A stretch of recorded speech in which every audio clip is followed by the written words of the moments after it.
अस्सलाम वालेकुम नाजरीन, मैं हूं आपकी host doctor Kaneeza Zainab, live from Iman Ramzan.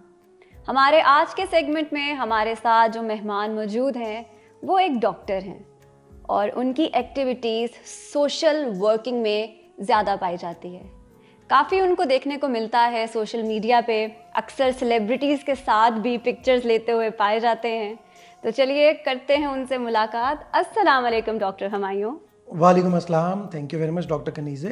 Correction कर दूं कि खाली मतलब पाए नहीं जाते, वो लोग मेरे साथ पिक्चर्स लेते हुए पाए जाते हैं। इसी पे एक बात करना चाहूंगी, वो इंडिया में बड़ा फेमस है ना, ओरी, जो अक्सर सेलिब्रिटीज के साथ पिक्चर लेता है और कहता है कि जी सेलिब्रिटीज मुझे पे करते हैं पिक्चर लेने के लिए। तो क्या आपको भी पैसे दिए जाते हैं पिक्चर्स देखिए, के लिए? ऑब्वियसली फेमस होने के लिए उनकी कोशिश होती है कि भाई मेरे फैंस, ऑब्वियसली मेरे फॉलोअर्स उनको देख रहे होते हैं, तो दे वांट कि वो न्यूज़ में इन रहे। अच्छा। तो मेरे साथ जब उनकी पिक्चर आती है तो ऑब्वियसली अक्सर ऐसा होता है, कॉल्स आती हैं अच्छा। कि मतलब इट्स बीन लॉन्ग, आप मिले नहीं, कोई पिक्चर नहीं कभी ली आप मेरे किसी साथ। राइटर के साथ होते हैं, कभी किसी डायरेक्टर के साथ, मोस्टली हुमायूं सईद, इमरान अशरफ, इनके साथ, और आसिम महमूद को मैं कैसे भूल सकती हूँ, उनके साथ तो आप बहुत ही पाए जाते देखिए, हैं। आसिम और सलमान, आप दो ऐसे नाम हैं कि दे आर, आप कह लें कि emerging names of our industry, और टैलेंटेड लोग हैं, तो बड़ा अच्छा लगता है उनके बीइंग इन देयर कंपनी। चलेंगे, मैं ऑफ द कैमरा इनसे पूछूंगी कि क्या वाकई में आप इन्हें पैसे देते हैं। इसके अलावा डॉक्टर हुमायूं, आप मुझे बताएं कि माशाल्लाह you are quite in social working. अक्सर मैं देखती हूँ कि रमज़ान में आप फ्री दवाइयाँ दे रहे होते हैं, दस्तरखान करवा रहे होते हैं। तो regarding social work in Ramzan आप क्या कहना चाहेंगे? देखिए, सोशल वर्क और रमज़ान, पहले तो एक कॉन्सेप्ट को ना हम थोड़ा सा ठीक कर लें कि होता ये है कि normally what we feel is कि शायद रमज़ान में ये काम करना है। एक जनरल कॉन्सेप्ट है कि बस रमज़ान जिस दिन आपको चांद नज़र आ गया और सब लोग तस्बीह टोपी निकाल ली और एक जाके महीने के मुसलमान। एक महीने के लिए हम मुसलमान होना स्टार्ट हो गए और हमने सारे अच्छे काम करना शुरू कर दिए। मतलब I know a lot of people जो रमज़ान में 5 वक्त की नमाज़ पढ़ते हैं। अच्छा, आगे पीछे बेशक वो नहीं इस पर इतना फोकस करें, लेकिन जो मर्जी हो जाए, रमज़ान में उन्होंने 5 वक्त की नमाज़ पढ़नी है, रमज़ान में उन्होंने सारे अच्छे काम करने हैं। मतलब इवन ऐसा भी होता है कि वो सिग्नल नहीं तोड़ते रमज़ान में। तो इतनी ज़्यादा एक हमारे अंदर ना पायसनेस, इसको आप सीज़न कह सकते तो हैं। डोंट यू थिंक सो कि ये हिपोक्रेसी है, मुनाफकत है? देखिए, मैं इसको पॉजिटिव एस्पेक्ट देखूंगा कि एटलीस्ट 11 में से एक महीना तो ऐसा है, 12वें महीने में हम कुछ अच्छा करने का सोच रहे हैं। अच्छा, लेकिन इसको अगर हम कंसिस्टेंटली करना स्टार्ट कर दें, it's not only about Ramzan. हमें इसको एक कोई नेकी का सीज़न नहीं बनाना। हम कॉन्सेप्ट यही डेवलप हो गया कि एक फेस्टिविटी है जो आपने एक पूरा महीना इसको बस सेलिब्रेट करना है। लेकिन अगर इसको बाकी 12 महीनों पे हम इम्प्लीमेंट करना स्टार्ट करेंगे ना, तो वी विल सी कि there will be a huge difference. अच्छा, हो सकता है हम बाकी 1 महीना 2 महीना एटलीस्ट हमें अपनी प्रैक्टिस ये बनानी चाहिए कि रमज़ान से कोई 2 महीने पहले से अच्छा काम करना शुरू कर दें, रमज़ान के 2 महीने बाद भी करना शुरू कर दें, तो स्लोली वो हमारी फिर हैबिट बनती जाए, एक ग्रेजुअल हैबिट मतलब बन होती। जाए। लेकिन हमारे यहाँ पे क्या होता है कि वो बस रमज़ान आया और रोज़ा भी रख लिया, नेकियां साथ में कमाना नेकियां शुरू। कमाना शुरू कर दी, और चांद रात पे वो सारी नेकियां आप रिवर्स कर रहे होते हैं। फिर कि आपने, ऐसा लग रहा होता है कि जैसे वाकई में शैतान आजाद हो गया। कि शैतान में हम आज़ाद हो गए। ठीक है, कि वो तो हमारे पुराना अंदर कॉन्सेप्ट का था शैतान। कि वी विल बी वेटिंग कि अच्छा, गाना मैंने पूरा रमज़ान नहीं सुनना, लेकिन जैसे ही चांद रात आएगी तो मैं तब सुनूंगा। अच्छा, हम वेट भी कर रहे होते हैं कि अच्छा, मैंने ये काम अब नहीं किया, ये मैं आफ्टर 29वें रमज़ान के बाद शुरू करूंगा, ये मैंने काम रोका हुआ है तो ये मैं तब करूंगा।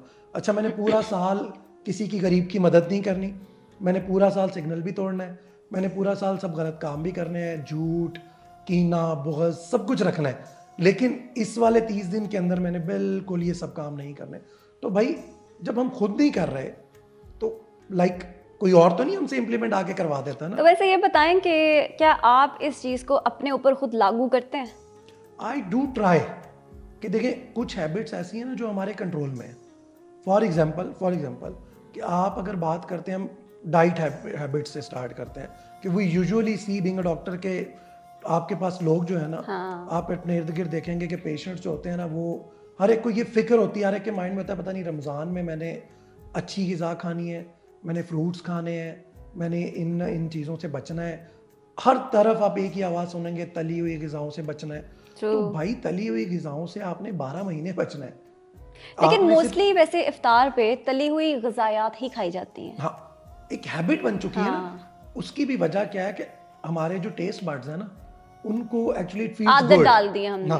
और हमारी ट्रेडिशन भी है कि जी बहुत कोई जो है ना मुरगन ग़िज़ाएँ और तली हुई ग़िज़ाएँ, उसके बगैर तो रमज़ान शुरू ही नहीं होता। मतलब पकोड़े, मुझे आप एक सवाल है जस्ट, पकोड़े हम पूरा साल में शायद आप बाकी के मैं अगर कहूँ कि 330 दिनों में आप शायद एक दिन भी ना खाते हो। 330 दिन होते हैं? 365 टोटल है ना, रमजान वाले निकाल दिए। Okay. My maths is good. इसलिए मैं परेशान हुई कि ये कौन से 330 दिन होते हैं साल में। हाँ, तो उन 330 दिनों में आप पकोड़े कितने दिन खाती हैं? मैं तो वैसे कम ही खाती हूँ। तो फिर लाइक मैं भी कम खाता हूँ, everyone is like this. Usually पता है मैं इफ्तार के टाइम भी I avoid oily food, because oily food का वैसे हेल्थ पे बहुत इम्पैक्ट आपकी है। स्टेटमेंट है कि इन रमजान आई हैव, हाँ, नहीं, usually I avoid oily food. हालांकि रमजान में मैं आपको देखें, बहुत इंटरेस्टिंग बात यह है, रमजान में इफ्तारी के टाइम पे हमारा स्टमक एक बिल्कुल अपनी रिजुविनेशन की फेज में होता है, वो अपने आप को रीबिल्ड कर रहा होता है। इट्स एम्प्टी, उसका फंक्शन जो है बिल्कुल वापस जीरो पे आया हुआ होता है। तो आप उसको एक्चुअल में नॉर्मल दिनों में आप खा लेंगे ना, आपको शायद उतना डैमेज नहीं होगा। रमज़ान में तो आप उसको फीड ही डायरेक्टली किससे कर रहे हैं? ऑयल, मसाले और वही तली हुई जो कॉन्सेप्ट वाली चीज़ें हैं। हाँ, बिल्कुल। वाइल मेरा व्यू ये है कि आपको रमज़ान में भी अवॉइड करना चाहिए और इसको थ्रू आउट द ईयर भी अवॉइड करना चाहिए। हाँ, कभी बहुत like once in a blue moon आपका दिल कर पड़ा है तो उसमें ट्राई कर लेने में कोई हर्ज नहीं। बिल्कुल ठीक कहा। और इस साल रमज़ान में आपकी क्या मसरूफियात हैं? मतलब रोज़े के साथ साथ आप काम को किस तरह से बैलेंस कर रहे हैं? Very good. होता ही है कि मैं इसी पे अभी आगे ना मैं सोच रहा था इसी बारे में कि रोज़े के साथ हम लोग क्या करते हैं कि हमें जी नींद पूरी करनी है, सारी रात जागना है, सारा दिन सोना है, सारी रात जो है ना हमें अपनी, आप कहने काम भी कोई नहीं करना, हाँ, सोशल मीडिया यूज़ करना है और उसके बाद रोज़ा रख के हमें सो जाना है। क्योंकि रोज़ा रख के हमें फीलिंग ये आ रही होती है कि पता नहीं रोज़ा रख के एंड हम टायर्ड हो जाएंगे, हमारी एनर्जी नहीं ड्रेन हो रही है, हाँ। या हमारी हम कोई ज़रा सी एक्टिविटी हम धूप में बाहर निकलेंगे तो माइट भी उसकी वजह से हमें रोज़ा लगना शुरू हो आई जाएगा। थिंक ये एक मिथ है लोगों में कि हाँ, शायद रोज़ा this is रख के nothing. हमारी एनर्जी ड्रेन हो जाएगी। This is nothing. अच्छा, रोजा is all about endurance, it's about tolerance, कि आपने अपनी बॉडी को भी आदी करना है उन सारी अच्छी एक्टिविटीज का। आप रमजान में एक्सरसाइज करें, आप ज्यादा अच्छा फील करेंगे, आपकी बॉडी जो जितने आपके जो नेगेटिव रेडिकल्स हैं बॉडी से वो जल्दी आपके आप कह लें कि वाइप आउट होंगे आपकी बॉडी से। बिल्कुल। तो डॉक्टर, हमारी स्पिरिचुअल हेल्थ कितनी मैटर करती है? बहुत ज्यादा। देखिए, हम डाइट के ऊपर बहुत फोकस करते हैं, सबसे ज्यादा तो हमारा रमजान में ना 80% फोकस तो दस्तरखान पे होता है। इफ्तारी, सहरी में क्या खाना है, इफ्तारी में क्या खाना है, सहरी कौन करा रहा है, इफ्तारी कौन करवा रहा है। अच्छा, ये तो बिल्कुल एक टोटल कॉन्सेप्ट है ना। इस पे तो मैं इसलिए बात नहीं करता भाई, रेस्टोरेंट्स वाले भी ना खिलाफ हो जाए कि हमारे अगेंस्ट डिजिटल ट्रांसमिशन है, खुल के बोले। अच्छा, दूसरा क्या होता है कि एक्सरसाइज हम बिल्कुल नहीं कर रहे होते। अच्छा, जो लोग नॉर्मल डेज में जॉगिंग कर रहे होते हैं, नॉर्मल डेज में जिम जा रहे होते हैं, रमजान में वो भी छोड़ देते हैं कि यार अब हम शायद हमारी डाइट कम होगी यार, अब हमें कंट्रोल की जरूरत नहीं है। ऐसा बिल्कुल नहीं है। तीसरी चीज जो मोस्ट इंपॉर्टेंट है एक्चुअली, जिसके ऊपर हमें काम करना चाहिए, वो आपकी स्पिरिचुअल वेलबींग है, आपकी मेंटल हेल्थ है। और मेंटल हेल्थ और स्पिरिचुअल वेलबींग के लिए आई वुड से कि आपको जितनी गुड डीड्स हैं, आपको टू हेल्प अदर्स, ठीक है, टू गाइड अदर्स और दूसरों के लिए एक सोर्स ऑफ आप कह लें रिलीफ, वो होना बहुत ज़रूरी है। अब उसमें आप कोई भी एक्टिविटी, ऐसा नहीं है कि आप कोई एक्टिविटी अफोर्ड कर सकते हो तो आप वही करें।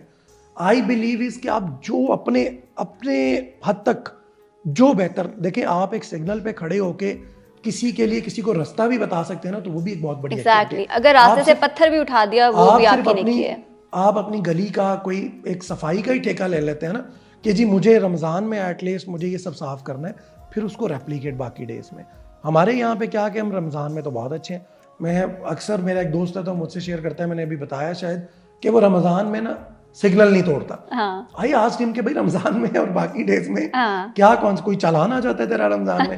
उसने कहा नहीं, I am doing good deeds, कि मुझे रमज़ान में ना सॉन्ग सुनने हैं, ना मुझे मूवी देखनी है, ना मुझे सिग्नल तोड़ना है, ना मैं किसी से ऊंची बोलता हूँ, मैं गुस्सा भी नहीं करता हूँ किसी से। तो मैंने कहा व्हाई नॉट, कि अगर तुम बाकी के 11 महीने भी यही काम करना शुरू कर दो, what our religion teaches us कि हमें ये सब भी करना है ना, तो मेंटल वेलबींग भी इसी का एक बहुत इंपॉर्टेंट पार्ट है। आपको बाकी के 11 महीने दूसरों को सपोर्ट देनी है, किसी के साथ अच्छे से पेश आना है। और आजकल की हमारी सोसाइटी में कनीज़े सबसे ज़्यादा जो ज़रूरत है ना, वो है एक अ shoulder to cry.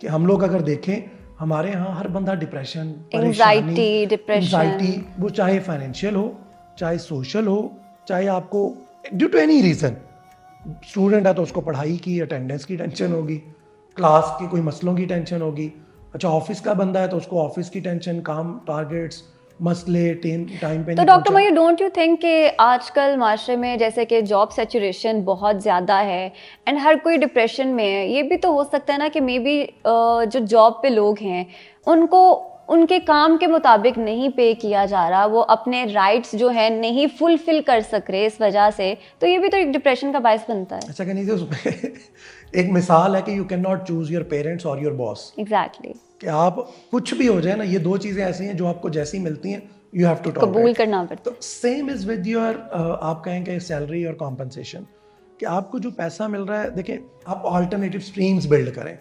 I won't say कि आप उसी जॉब पे लड़ना शुरू कर दें। मसला कहाँ से आता है? मसला अगेन वहीं से आता है कि जब हम लोग ये देखते हैं ना, अच्छा आपको मैं अभी बोलूँ कि your salary is 500,000, you will be happy, लेकिन मैं जैसे ही बोलूँगा कि my salary is 700,000, you will have comparison, आप फौरन कंपैरिजन पे आ जाते हैं। अच्छा जब आप कंपैरिजन पे आते हैं ना, तो दैट डैमेजेस अस मेंटली। हमें कंपेयर नहीं करना है किसी से। Exactly. They have their effort, we have our effort. हमारा एक अपना लाइफ का एक सर्कल है, हम अपने सर्कल में चीज़ें बिल्ड कर रहे हैं, अर्न कर रहे हैं। यू डोंट नो कि अगले बंदे की क्या एफर्ट है। तो हम एक ऑफिस वालों के लिए मेरी सबसे बड़ी ये एडवाइस होती है कि भैया आप नंबर एक डू योर एफर्ट। ये आपका जो काम है ये भी आपकी ऑनेस्टी है कि आपको टाइम पे आना है, आपको अपना काम पूरा करना है, आपको अपना काम दूसरों पे नहीं डालना है और अपने टाइम पे आपने जाना है, जाके अपनी फैमिली को टाइम देना है। सिमिलरली आपको अपनी पैसों को, अपनी सैलरी को बाकियों से कंपेयर नहीं करना। हमारे यहाँ पे बड़ा कॉन्सेप्ट है कि मैं इतना काम करता हूँ और कंपनी मुझे कुछ मेरी तनख्वाह नहीं बढ़ती। हालांकि if we think the other way कि अगर हम बिल्कुल वेले और फ्री हों, like something is better than nothing, तो आप, हाँ आपको लग रहा है कि आपके एक्सपेंसेस ज्यादा है, आपकी सैलरी एक सर्टेन अमाउंट है, आपको लग रहा है कि आपका खर्चा इस अमाउंट से ज्यादा है, तो बिल्ड अ सेपरेट स्ट्रीम। आप एक और कोई अर्निंग का रास्ता ढूंढें, उसको अपने साथ ऑप्ट करें, उस चीज को अपने साथ चलाना शुरू। बिल्कुल ठीक कहा। आई मीन कि अब वो टाइम है कि हर एक को मिल बांट के इकट्ठे काम करना चाहिए to meet the resources, right. और इसके अलावा डॉक्टर हुमायूं, आप फ्री मेडिसिन डिस्ट्रीब्यूट करते हैं, नॉट इन रमज़ान बल्कि आई गेस साल के हर महीने में मैं देखती हूँ कि आप माशाल्लाह बहुत ज़्यादा फ्री दवाइयाँ दे रहे होते हैं। तो जो लोग हमारे प्लेटफॉर्म से आपको रीच आउट करना चाहते हैं या जिनको मदद की ज़रूरत है रिलेटेड टू मेडिसिन, उनको हम किस तरह से प्रोवाइड कर सकते हैं? देखिए, medicine aid Pakistan is an initiative जिसपे हम पूरा साल फ्री मेडिसिन लोगों को देते हैं। और फ्री मेडिसिन कुछ ऐसा नहीं है कि हम किसी से डोनेशन लेके देते हैं। This is a very simple और एक आप कहने के सस्टेनेबिलिटी बेस्ड मॉडल है कि आपके घर में कोई भी ऐसी दवा जो कि अनयूज्ड है, जो आपके इस्तेमाल में नहीं है, आप वो दवाई हमें डोनेट कर दें। You can reach out to us. आप गूगल करेंगे medicine aid Pakistan, you will find our page on social media, हमारा व्हाट्सएप है, तो आप उसके थ्रू हमें वो मेडिसिन पहुंचा सकते हैं। सेकंड चीज़ है कि वो लोग जिनको ज़रूरत है दवाई की, वो हमें रीच आउट करते हैं मोस्टली रेफरल के थ्रू, क्योंकि ऐसा होता है कि नॉर्मली ऐसे लोग, उनके पास मोबाइल की एक्सेस नहीं होती, वेबसाइट की एक्सेस नहीं होती, या उनको आइडिया नहीं होता कि मुझे किस तरह से इस्तेमाल करना है। तो ऐसे लोगों के लिए हम क्या करते हैं कि वो कोई भी whoever is listening to me, कि वो हमारा नंबर है, उस नंबर के थ्रू उस पर व्हाट्सएप करते हैं उस पेशेंट की डिटेल, हम उसको वेरीफाई करते हैं और फिर हम जो हमारे पास कलेक्टेड मेडिसिन होती है जो हमें डिफरेंट लोग डोनेट कर रहे हैं, क्योंकि एक तो फ़ायदा ही होता है ना, वो मेडिसिन ज़ाया नहीं हो रही। बिल्कुल। हम उस सारी मेडिसिन को इकट्ठा करते हैं, चेक करते हैं उसकी एक्सपायरी, उसका पूरा सेफ्टी, उसको स्टोरेज कंडीशंस, और इसमें सिर्फ ओरल होती हैं, मतलब टैबलेट्स एंड कैप्सूल्स, इंजेक्टेबल्स और सिरप्स अभी हम उसको कलेक्ट नहीं कर रहे, but might be in future. तो वो आप पेशेंट जो है वो हमसे जब कनेक्ट हो जाता है, हम उस पेशेंट को वो मेडिसिन डिस्ट्रीब्यूट करवाना मंथली बेसिस पे भी, अगर किसी को वन टाइम चाहिए उसके लिए भी। और अब आगे हम इंशाल्लाह जो स्टार्ट करने जा रहे हैं कि ख़ास तौर पे जिस तरह हमारे यहाँ डायबिटीज़ बहुत ज़्यादा पाकिस्तान के अंदर प्रेवलेंट है, हेपेटाइटिस बहुत ज़्यादा प्रेवलेंट है, दिल की बीमारियाँ बहुत ज़्यादा हैं, तो इनके लिए भी अब हम लोग, क्योंकि इस मरीज़ ने तो सारी उम्र खानी है और एक पुअर पेशेंट वो दवाई ना तो ख़रीद सकता है और ना उसको वो सारी ज़िंदगी खा सकता है, तो ऐसे मरीज़ के लिए वी आर बिल्डिंग अप कि हम उनको फॉर लाइफ हम उनके साथ कनेक्ट हों और उनको दें। Well that's very informative doctor Humayun. I think serious बातें काफ़ी हो गई हैं डॉक्टर साहब के साथ। कुछ IQ लेवल से रिलेटेड क्वेश्चंस करते हैं आप, तो आप रेडी हैं? या आई एम रेडी, और ये बड़ा टफ पार्ट है, लेकिन मैं बता दूं कि I am very good. You are good? या mind his words, he is very good. अब देखते हैं कितने जल्दी है मेरे सवाल के जवाब श्योर देते कि हैं। कनीज़े ने जो सबसे टफ वाले क्वेश्चन है ना वो रेडी करके रखे होंगे Oh, मेरे लिए। yes. मुझे ये बताएं डॉक्टर साहब, इंसान के दिमाग में कितनी हड्डियां होती हैं? देखिए ये डिपेंड करता है आपकी सोच पे। ओए होए आप होए, दिमाग में सोच रहे हैं। हड्डियां तो हर एक सेम होती हैं, नहीं? स्केलेटल नहीं सिस्टम तो सबका सेम नहीं। है। देखिए जो आपकी बाकी 206 है ना उनको साइड पे कर दें। हाँ। आप दिमाग में देखिए सोच रही हैं मुर्गी को, तो उसकी जितनी हड्डियां वो आपके दिमाग में है। स्केलेटल सिस्टम, स्कल में कितनी हड्डियां होती हैं डॉक्टर साहब? देखिए एनाटॉमी का 26 सवाल। के करीब होती है मेरे ख्याल से। You sure? यस, पक्की बात है? बता दूं? बता दे। 8 हड्डियां होती हैं। चले थोड़ी सी ज्यादा की है मैंने, थोड़ी सी 28 हड्डियां बताई हैं, 8 हड्डियां दिमाग होती ज्यादा हैं। सेव रहेगा। बिल्कुल, लगता है हमने बात करने में डॉक्टर साहब का इतना दिमाग खा लिया कि दिमाग नहीं चल पा रहा अभी। तो डॉक्टर साहब अगला सवाल, इंसान एक दिन में कितनी दफा पलक झपकता है? देखें अगेन मैं वही बात कहूंगा, आप सारा दिन सो रहे हैं तो आप एक दफा भी पलक नहीं झपक रहे, ठीक है। और अगर आप जाग रहे हैं हाँ। तो नॉर्मली मतलब every second you are blinking. तो एनी एस्टिमेट नंबर? आप According to research, 24 into 60 आप करें और जरा कैलकुलेट करें। मैं क्यों करूं? सवाल आपसे पूछा गया, जवाब आपने देना है, आप बताएं। 3600 टाइम्स हम कर लेते हैं। 3600 टाइम्स? हाँ। अकॉर्डिंग टू रिसर्च इंसान एक दिन में 28,800 टाइम्स पलक झपकता है। 3600 को भी डॉक्टर 24 से साहब मल्टीप्लाई नाम करना कटवा रहे हैं पड़ा। आप, सारे सवाल आपके शोबे से रिलेटेड है। चलें अगला सवाल, जी। Let's give him some time, शायद सही जवाब मिल ही जाए। दुनिया का सबसे बड़ा हॉस्पिटल कौन सा है और कहाँ है? अच्छा ये बड़ा टफ क्वेश्चन है। देखें बाकी दोनों क्वेश्चन बहुत इजी थे, लेकिन इस क्वेश्चन पे मैं हार मानते हैं? हार मानते हैं? देखिए, कॉल अ कोई फ्रेंड? वेल क्या हम लाइव कॉल कर सकते हैं इनके किसी दोस्त को? मैं आपकी दोस्त हूँ ना, मुझे लाइव कॉल देखिए करना कॉल है। अ फ्रेंड की ऑप्शन होनी चाहिए जी, जी। ताकि मैं पूछ सकूं। जी जी, मैं अगली दफा देखिए बता अच्छा दूंगी। चलिए हिंट दे दें कोई। नहीं, हिंट क्यों दूं? ये तो हमारा फॉर्मेट ही नहीं है नहीं हिंट थोड़ा वाला। सा कोई नियर बाय। चाइनीज नाम है, चाइनीज रिलेटेड नाम है, चलें इतनी हिंट। चाइनीज हॉस्पिटल्स के नाम तो नहीं है, वो नाम भी इतने अजीब होते हैं ना। अजीब नाम विंग है। शिंग पिंग पांग। ऐसा ही, हाँ, बिल्कुल ठीक पहुंचे। फिर से बोलिएगा, फिर से बोलिएगा। देखिए उसमें आप कुछ भी बोल दें तो वो सेम ही होता है। अभी आपने जो वर्ड बोला है ना वो है हॉस्पिटल के नाम ऐसा ही में। है। हाँ। मैं बता रहा हूँ आप चाइनीज में तो आप जाके आप बोले मुझे विंग शिंग पिंग पोंग पसंद है तो वो वही होगा कि यही खाने वाली कोई चीज है। मतलब हार मान वही ली आप आपने, हॉस्पिटल का हार नाम मान रखें। ली आपने। चले देखिए मैंने आपको बता दिया शिंग पोंग हॉस्पिटल।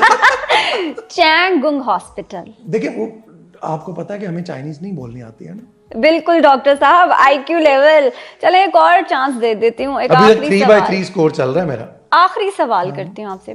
एक मच्छर की मुद्दते हयात कितनी है? जब तक वो कहीं आपके नियर बाय अल्लाह मतलब जहां नजर आए वहां चपैट। आप बोले देखें जी वो कहता है जी मेरी मुद्दत है याद 1 हफ्ता है 2 हफ्ते हैं, हाँ। और वो गलती से उठता हुआ अभी आपके कहीं करीब आ गया तो वो बेचारा तो फौरन चलेगा, वो मेरे करीब नहीं आया, वो किसी के करीब नहीं आया। कोई तो टाइम स्पैन होगा ना उसकी जिंदगी का। देखें हमें किसी की जिंदगी के मान बारे ले में हमें बात हार, नहीं करनी मान ले चाहिए। हार मान ओए ले। जी कनीज़े बहुत। तो सेगमेंट से पहले इन्होंने क्या कहा था? मैं तो सारे जवाब दूंगा, देखिए जी, मेरा एक रिजल्ट- जवाब भी नहीं मेरा दिया रिजल्ट 4/4 है। फेल होने में। That doesn't matter। तो एक मच्छर देखिए जी ये की, कनीज़े ने बहुत टफ सवाल मेरे लिए तैयार ये किए टफ हुए थे। बिल्कुल। एक मच्छर की मुद्दे हयात ना सिर्फ 7 दिन होती है। तो मैंने 1 वीक बोला जान के। देखिए आपको मेरे हिंट समझ नहीं आए, हम IQ की बात कर रहे थे लेकिन अच्छा, अगर इतने मुश्किल सवाल हैं तो मैं एक और सवाल इनसे पूछ ही लेती हूँ। वो क्या चीज है जो अंधेरे में नजर आती है मगर रोशनी में नहीं? Very tough question. Is it tough? Moon. देखिए मून लाइट, हाँ। आप यू कांट डिनाई वो अंधेरे में नजर नहीं, आती है। मून लाइट, लाइक मून तो अगर हमें सन यूजुअली हमें डे लाइट में भी नजर आता है आसमान पे कि क्वेश्चन मून वाज है। कि ऐसी कौन सी चीज है मून आता है मून लाइट। ना मून लाइट, मून तो नजर आता है डे में। मून लाइट आप सिर्फ रात में ही देख सकती है। वेल अगर इक्लिप्स में देखा जाए तो दिन में भी देख सकते हैं। लेकिन मून लाइट तो नहीं होती ना। चले संपट करीब हैं, ठीक है, जिता देते हैं, क्योंकि सवाल तो वैसे जवाब कुछ और था मेरे माइंड में। टेक्निकली हमने उसको कन्वर्ट कर एक सवाल का सही जवाब दिया। देखिए बहुत बेस्ट ऑफ 5 था, वाटर कूलर आपका हुआ। बेस्ट ऑफ 5 का लास्ट वन जीत गया वो हाँ, विनर है। ठीक है जी, आप इसी में खुश हो जाएं। तो डॉक्टर हुमायूं, आपको हम अक्सर सेलिब्रिटीज के साथ देखते हैं, कभी खुद से नहीं शौक हुआ ड्रामास में आने का? नहीं, अभी तक तो शौक नहीं हुआ, but I am looking forward. आप जिस दिन कोई प्रोडक्शन डायरेक्शन स्टार्ट करेंगी तो आई बिलीव के मेरा कोई इरादा नहीं है स्टार्ट करने का। so I'm waiting. चले लेट्स वेट एंड वॉच के आगे मजीद आपके क्या फ्यूचर प्लान्स हैं और क्या प्रोजेक्ट्स हैं। तो doctor Humayun, it was really nice having you on the show. Thank you so much कि आपने अपने इतने बिजी स्केड्यूल में से हमारे लिए टाइम निकाला। एंड उम्मीद है कि हम आपको अगेन सेगमेंट में दोबारा देखें। I'll try इंशाल्लाह के टाइम मिले तो मैं जरूर दोबारा। जी जरूर। Thank you so much. तो इसी के साथ हम अपने सेगमेंट को अल्लाह हाफिज करते हैं। आप देख रहे हैं Iman Ramzan, sponsored by Perfectum, Energia, एन नगर एंड कॉस्मेटिको। लेकिन आप कहीं भी मत जाइएगा, क्योंकि आ रहा है अगला सेगमेंट।